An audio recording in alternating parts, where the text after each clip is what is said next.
When you first start thinking about SILP School, there might be a very different starting points for different people. My starting point was I was a commissioner of a review and had some bad experiences of previous review. And our partnership, it was a board at the time, the practitioners often felt reviews were done to them rather than they were contributors towards the review to identify the learning and to help bring the learning through.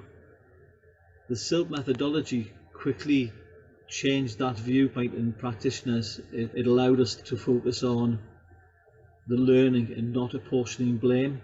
It allowed us to have reviews which are much more proportional. They focused on the learning on a specific key episodes rather than being a huge chronology of events going back in some cases to the child's birth.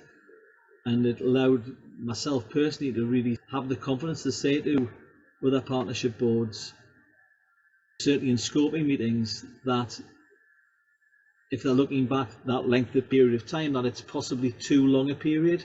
Things will have changed.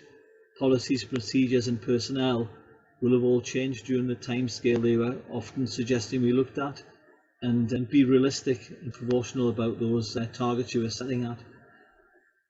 I think as well as the focus on SILP itself is the idea of clear aims and recommendations. Some of the recommendations I've worked with previously were at times were quite cryptic, probably understood really well by the author and not so well understood by the partnership board or LSCB at the time.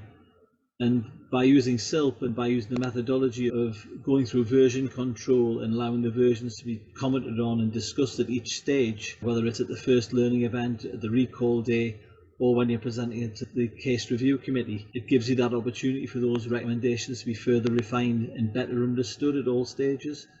So for me, the benefits of SILP were huge in our local area.